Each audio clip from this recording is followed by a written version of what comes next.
So, how to navigate task conflict and personal conflict to strengthen your team? That is today's topic, hot button topic, and we're gonna dig into the differences today about what is the difference between task and personal conflict, because they often get conflated. And then starting to explore a little bit how you would handle one versus the other, and what they affect on your team, because they affect different things. So a topic, I say a hot button topic, because in the work that I do, navigating conflict, resolving conflict is always a topic on deck. It's always something that leaders have to face. So if you're joining me for the first time, let me introduce myself. My name's Melissa. I'm an executive coach and a management consultant. And on a day-to-day basis, I work with leaders and I help them be more influential. I help them navigate and engage their employees by being more influential in the way that they communicate, and in building up their skills, their communication skills and their EQ skills. We're upgrading and having a positive impact on the employee culture. And that is what I live for. I live for, my passion is bringing humanity back to the workplace and creating these beautiful cultures where people feel good coming to work, where they want to be there. They want to do the work because it's important to them. And they feel good doing it, and they leave and they're happy with their work. They're satisfied with their work. And when people want to do the work and they feel satisfied to do the work, they bring their best skills. And now we have people really making a difference. And we need people wanting and actively making a difference if we're going to solve these big world issues that we're facing. So this is a little bit about me and what I do. I'm a professionally certified coach, and I do about, around 30 hours of executive coaching, leadership coaching, and team coaching every week. Joining me today is Kelsey Ann. Kelsey Ann is part of my team. So everything that we share on these lives, we actually live it. So Kelsey Ann, floor is yours. What was that? Sorry? I said the floor is yours. What would you like to share about yourself? So my name's Kelsey Ann, and I'm your director of operations. And like you said, we live, this is the way that we choose to run this business. And it's made the world a difference in my day-to-day, having come from a past corporate background. And I come on live with, it's been some time, but I come on live with you to offer the employee perspective, because it's always important to kind of keep the employees and their perspective kind of in the back of your mind, especially when you're dealing with conflict and you're leading through changes and you're doing all of these things kind of behind the scenes that the employee might not see, but has feels the effects of those changes. Yeah. And that's exactly, as we move up in our career, as we gain more power, more authority, we're dealing with bigger problems, we're making more critical decisions, our vantage point changes. And what we prioritize change. And yet we're affecting people at different levels. So it's important to keep tabs on all of the different perspectives at play. So that is exactly why we do these lives, to share what I live with my clients and how I help them and bring those things forward. And Kelsey Ann and I can come together to share with you about, what it's like to actually live these things, actually put them into practice. Not a nice to have, not something you read in a book one day that's, something you aspire to be, but actually something that you can integrate. And that is what coaching does, right? Coaching is the integration piece. It goes well beyond the knowledge of the concept, It goes deeper into the understanding and the understanding how to integrate it in the practice and actually moving to the integration. And that's why coaching gives you a lot of results. It's because you can take these small nuggets and start incorporating them to start seeing the results right away. And so in terms of coaching, I've been really busy over the past few months doing a lot of leadership development workshops, retreat. It's been a little bit of a ride, so we haven't been able to do these lives as often. So just to give you a reason why it feels like we're MIA, been busy. And what we're finding is the summertime is a really great time to invest in your professional development, as things kind of slow down and you can come up and take a breath. A lot of people are finding that just investing in themselves and having more time to think and reflect and to start trying new things. The summer is the season of growing, nurturing and growing, so that when you get to the fall, when things get busy, when you don't have time to stop and reflect anymore, that you're already queued up, you've already primed your skills, you're hot to trot, you're ready to go, and you can be a lot more proactive and feel confident in stepping into that busy season that so often is busy in business. I find by the time September rolls around, there's like a shift in gear. Absolutely. They say like what September is like the new January or something. Like it's just kind of that reset that a lot of people kind of, look forward to during the year. Yeah. Yeah. So if you are that person who's thinking about getting an upgrade, about investing in themselves and feeling more confident in their leadership, that it be just, you're ready for the next level, or maybe you're encountering some challenges that, take some of your peace, some of your time, some of your attention, and you'd like to be able to work through these things. This is the time. We have a couple of openings for workshops. I think we looked at the calendar yesterday and we can fit maybe one, maybe two workshops in, over June and July. So if that's something that you'd like for your staff, or for your leadership team, that's a possibility. And on the down low, we are opening another Executive Edge 8-week program. So it's a leadership development program that includes both one-on-one coaching and a group element. So you're sitting with a small group of your peers, of people who are facing the same leadership challenges as you are and that are working on the same set of skills. All right, so there's a lot to be said, and a lot of people really highlight the fact that they're in these small cohorts, how it impacts their development. So I like to mix the best of both worlds, bring that together. You get a leadership development or a leadership profile. So we do an assessment when you start, and then we reassess you when you end, so you can actually pinpoint what you want to work on through the program, and then we can see the progress that you've made at the end. You can actually see black and white. Here's how I invested in myself, and here's the result. So that's exciting. So 2 ways that you can take advantage of this time, this season as a leader. All right, so conflict, right? I talk a lot about conflict, and the reason I do that is because this is actually the coaching that I'm doing behind the scenes. It is something that's always on deck. So when we do a live, it's about, whatever was common in the past week or two. Yeah, definitely. That's what we're bringing to the forefront. And today I want to talk about the difference between task and personal conflict. Because when it comes to conflict, things tend to be kind of thrown in the same bucket. And it's all the same, and then we just expect people to work it out. And things get a lot worse before they get better. And sometimes the getting better is, when people start leaving. Or when things get so bad that people don't want to work together anymore. So task conflict, personal conflict. let's start with the definition.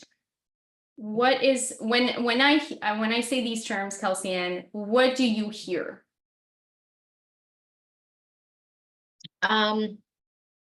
When I hear task conflict or personal conflict,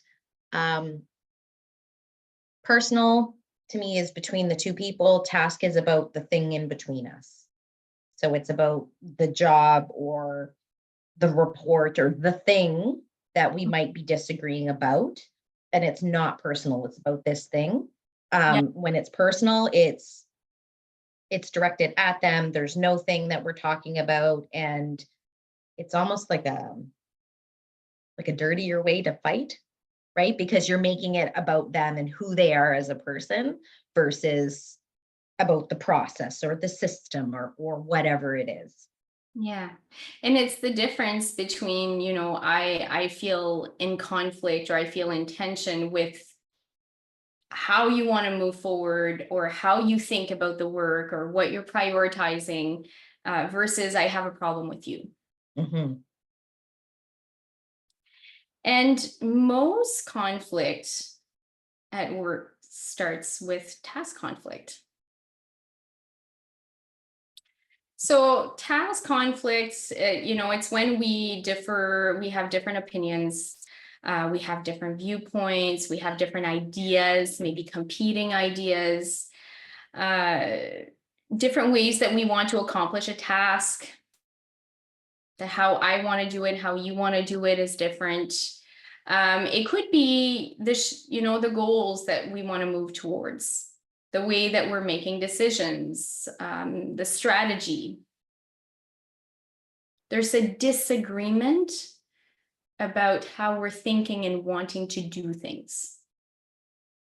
So when it comes to task conflict, it really affects our shared goals.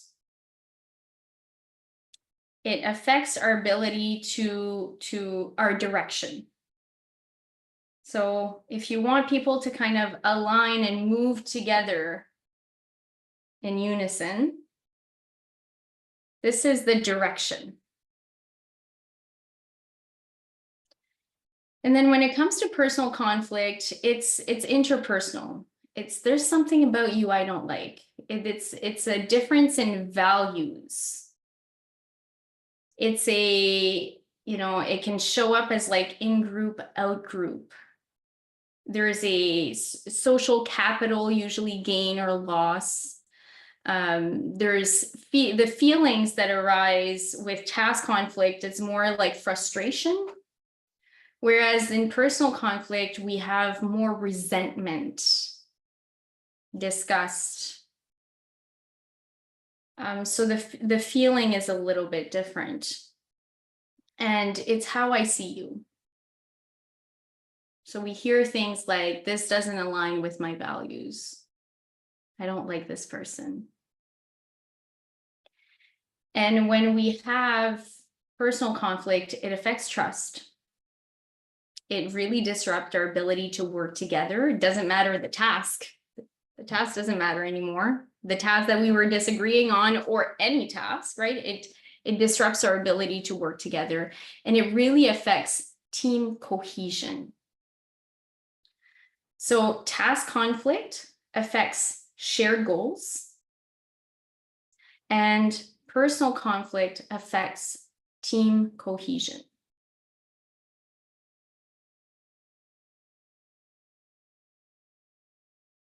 So what are your thoughts now as you're hearing this from my mouth, Kelsey Ann? Because this is the first time we've discussed this, by the way. Yeah. We're getting like an inside view as to like a first conversation about the differences.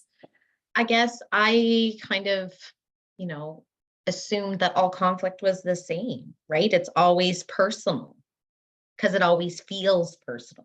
It always feels personal. Yeah. And so as task conflict arises, that's usually the first thing that comes into play is a task conflict. We're debating, we're disagreeing out loud or on the down low, right? Mhm. A lot of conflict and disagreements It looks more like, passive aggression. It looks more like, creating silos and talking about things and setting things up. And then we have power dynamics in play. So Mhm. as task conflict doesn't get resolved, if it's not tackled, then it starts escalating and it starts becoming really personal. Yeah. I really don't like, I'm really not feeling this. And it escalates into personal conflict. And now we don't have just the shared goal disrupted. Now we have the team cohesion. And when you have two individuals that are experiencing personal conflict, it's affecting everyone else. It has a really big ripple effect. When you're working through task conflict, if you can notice, identify task conflict and deal with that, it really helps strengthens the way that we work. It's helping us figure out how we want to problem solve, new ways of working together. And when we are good at resolving personal conflict, which is much harder and messier, Mhm. but when we are able to resolve personal conflict, now we are stronger in our relationships. We're stronger. So when you think like team building is about our relationships. Team coaching is about how we work together. So even as you're thinking about what kind of intervention, if you're contacting someone like me and you're saying, hey, Melissa, I'd like you to come, work with my team, then, what do you need? Are we doing team building or are we doing team coaching? And oftentimes it's a combination of both. But the amount of team coaching versus team building will differ based on what is it that we're dealing with here? Mhm. What is it that's needed? And conflict doesn't, always look like a volcano erupting. It doesn't always feel hot. It's often just below the surface. It's felt more like a tension. The things that we don't talk about. It could be an elephant in the room, or it could be something that we all know, but we just won't talk about. Mhm. And then you have little silos or a couple of people going off in directions. So what are they talking about? This usually are the tensions in play.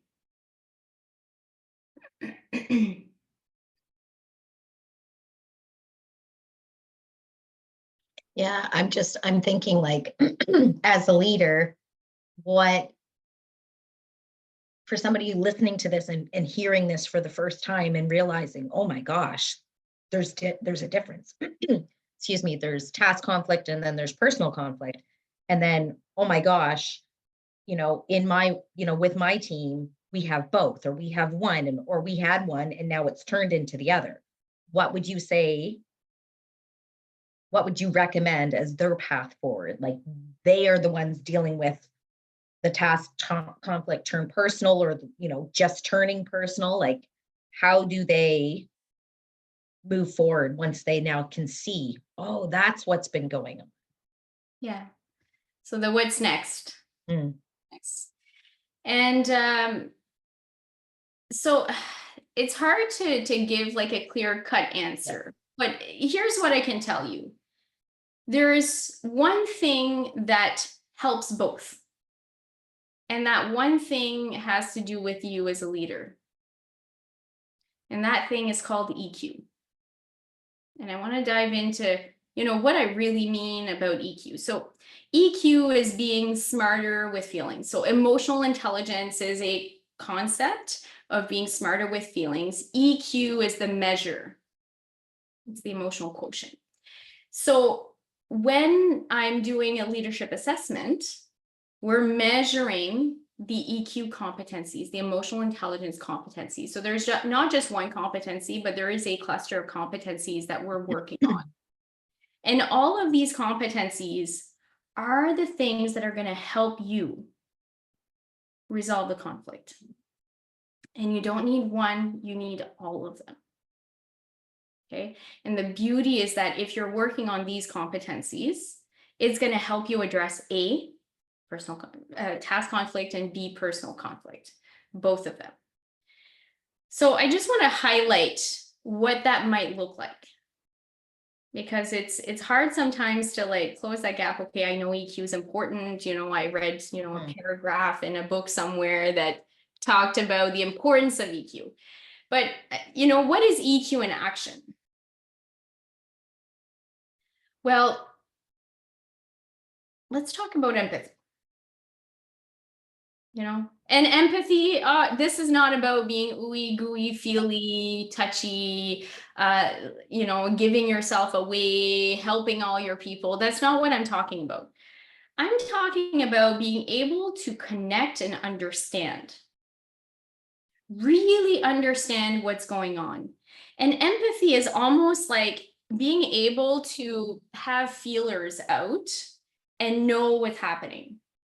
So not just know what's happening on your desk and the KPIs and what's, how people are performing from an output standpoint, but how they're performing from a day-to-day working together, how they're thinking, they're feeling, how they're showing up. So, that's what I see in my head when I think empathy. I think feelers on everyone. So this is like having a touch point on all the people and all of the connections between people. And when you have your feelers out there, and you're using your empathy, you're observing and you're understanding what is going on here. So this is when you start differentiating between, is this a task conflict? Is this a personal conflict? What's really going on here? What's at the core? What's the real issue? And then what's the real issue? And then what's the real issue? Because there's usually layers and layers, and the real issue is not the one that the label you would put on it at first glance. It's not what's the real issue from your perspective. What's the real issue for them? What's the real issue for Joe? What's the real issue for Roxanne? What's the real issue for, what is the issue? And then we really get to see, is this task or is this personal conflict? So this is understanding and getting your finger on the pulse of what's going on. And then we have another competency that's called navigate emotion, that everyone is, I don't want to say everyone, most people do not like this one. And this is the one that I struggled with when I started working on my EQ. And this is the struggle for most people. So navigate emotions is your ability to lean into the discomfort of emotions. So empathy is like the understanding. I understand this is what's at play. And navigating emotions is, okay, let me lean into it and let's have conversations. So navigate emotions is the difference between you feeling comfortable to get uncomfortable and have the conversations, or avoiding them, or hoping that it resolve itself, or, kind of having some conversations, but feeling like you want to skedaddle and kind of dancing around things, but not being direct. So that is a really important piece here, navigating emotions. And when you're doing it well, when you've built up this strength, this competency, you don't have to plan out the conversation. You don't have to play out, oh, if they say this, I'm going to say that, and plan out every little thing. You're showing up and you're staying present and you're flexing with the conversation. And you're using your empathy to pick up on the cues and then your ability to navigate through. So when we're navigating emotions, we're leaning into it, We're acknowledging the feelings on hand, what's going on. We're able to explore without judgment. And through that exploration, we're moving to transform. So either we're transforming perceptions, we're transforming the situation, we're making new decisions. Maybe the person's making a new decision, or we're making new decisions to transform the situation. And as we're doing that, we're communicating and we're participating in collaborative problem solving. We're engaging people so that they're part of the discussion. This is not, I'm telling you what the solution is, but this is about engaging people, getting their buy-in to want to participate in this conversation and to take responsibility for how they want to contribute to the solution. Because telling people doesn't work. And if it works, it's only at the surface level. It would be nice and easy. Because for you, you're not feeling the conflict. It just looks like, put up your pants and get it done. It just looks like, get over it. Mm-hmm. This is the way that it is. But for them, they're experiencing something very different. And if you don't get them bought in, then you're in trouble. This is not going away. So these are the types of things that I work with leaders on. I help them develop these skills. And empathy and navigating emotions, like real healthy empathy that has boundaries, that doesn't require you to take on the world or carry other people. Mm-hmm. If you're doing empathy right, it shouldn't feel like a burden once you walk away.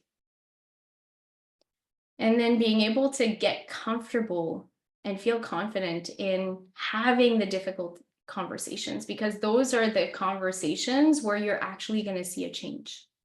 Mm-hmm. And the quicker you can have those conversations when it's task conflict,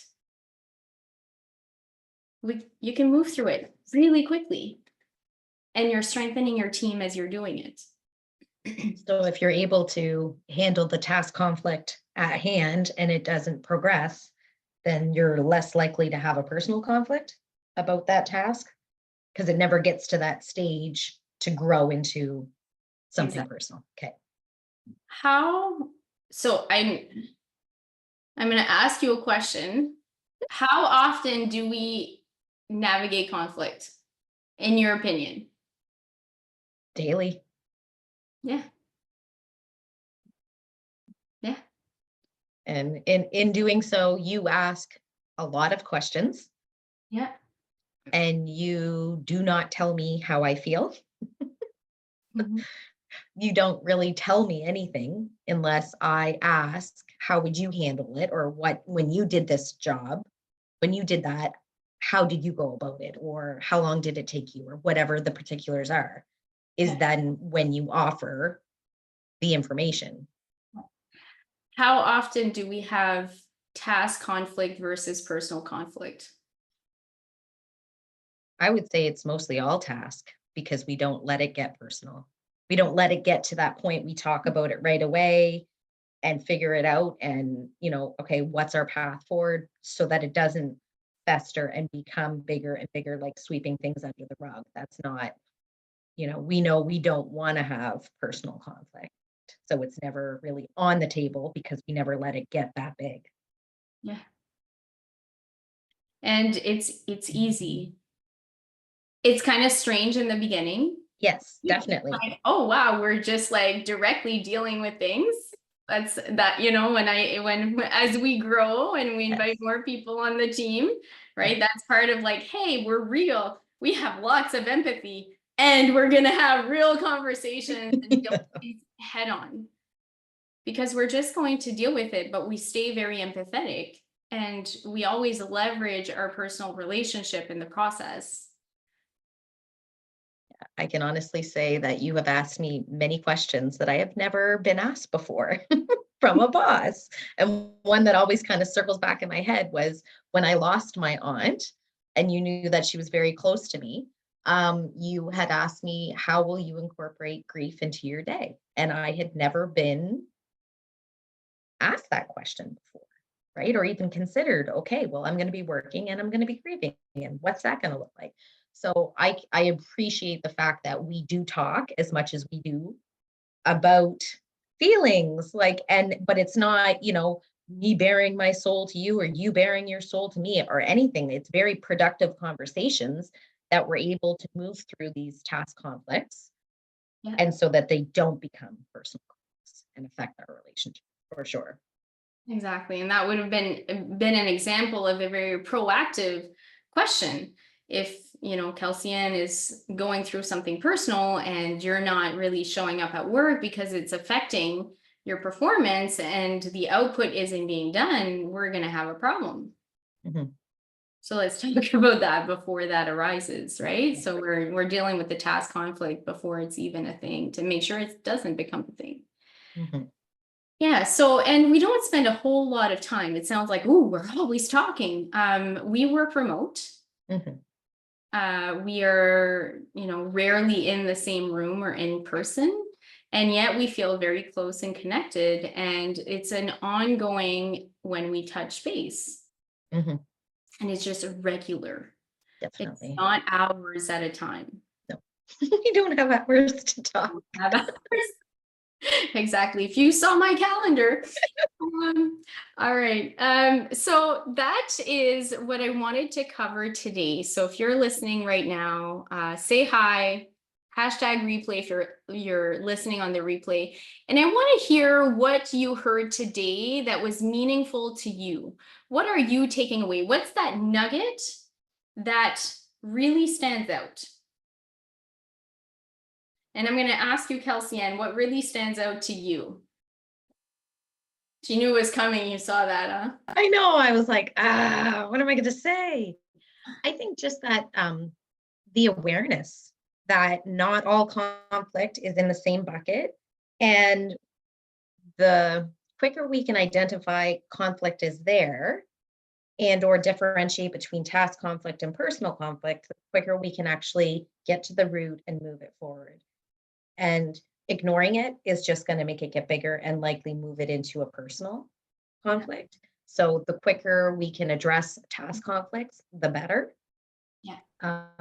And yeah, that would be my nugget that I'm taking away is in professional world, but also I'm also thinking personal, right? That there are task conflicts in our personal relationships versus personal conflicts.